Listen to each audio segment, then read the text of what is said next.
അങ്ങനെ ഞങ്ങൾ ഫ്ലവേഴ്സിന്റെ ഭംഗിയൊക്കെ ആസ്വദിച്ച് നടക്കുമ്പോഴേ തൊട്ടടുത്ത് കുറച്ച് തത്തുമ്മകൾ. ഓസ്ട്രേലിയയിലുള്ള വെരി കോമൺ പാരറ്റ് സ്പീഷീസ് ആണ് കേട്ടോ. റെയിൻബോ ലോറിക്കീറ്റ് എന്നാണ് വിളിക്കുന്നത്. പേര് പോലെ തന്നെ മൾട്ടിപ്പിൾ സ്ട്രൈക്കിംഗ് കളേഴ്സ് ആണ് ഇതിനെ അട്രാക്ട് ചെയ്യുന്നത്.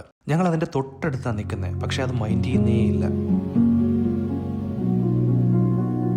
അങ്ങനെ അതൊക്കെ കഴിഞ്ഞിട്ട് ഞങ്ങൾ ഫുഡ് കഴിക്കാൻ പോയി. അടുത്ത് തന്നെയുള്ളൊരു കഫേയിലാണ്. തിരക്കാണ്. ഫുഡ് ഓർഡർ ചെയ്തപ്പോൾ 30 മിനിറ്റ് ആണ് വെയിറ്റിംഗ് ടൈം പറഞ്ഞത്. ഞങ്ങൾ ഇതിന്റെ അടുത്തുള്ള ഒരു പാർക്കിൽ പോയി വെയിറ്റ് ചെയ്യാൻ ഓർത്തു. സൺസ്ക്രീം ഒക്കെ അപ്ലൈ ചെയ്യുവാണ്. സൺസ്ക്രീം അപ്ലൈ ചെയ്യുന്നവർക്ക് ഇഷ്ടമേ ഇല്ല കേട്ടോ. എവറി 3 hours ഇത് അപ്ലൈ ചെയ്യണം, നമ്മുടെ സ്കിന്ന് പ്രൊട്ടക്ട് ചെയ്യണമെങ്കിൽ, പ്രത്യേകിച്ച് ഇവിടെ ഓസ്ട്രേലിയയിൽ. ഇവിടെ ഒരാള് ഞങ്ങൾ വർക്ക് ചെയ്യുന്ന പോലെ കാണിക്കുവാണ്. ഇത് ലാപ്ടോപ്പ് അല്ലേ എന്നൊക്കെ ചോദിച്ചുകൊണ്ട്.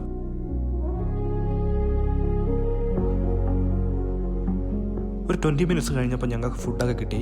ഇവിടെ ഏറ്റവും വേഗത്തിൽ കൂടുതലായി എല്ലായിടത്തും കിട്ടുന്ന ഫുഡ് ഇതാണ് കേട്ടോ. ബർഗറും ചിപ്സും നഗറ്റ്സും ഒക്കെ. പ്രത്യേകിച്ച് ഇസയ്ക്ക് ഇവയ്ക്ക് നഗറ്റ്സ് ഭയങ്കര ഇഷ്ടമാണ്. ബോൺലെസ് ചിക്കൻ ആണ് സംഭവം. ഇങ്ങനെ ഡിഫറെൻ്റ് ആയിട്ട് പുറത്തിരുന്ന് കഴിക്കുന്നതൊക്കെ ഇവർക്ക് വലിയ ഇഷ്ടമാണ്.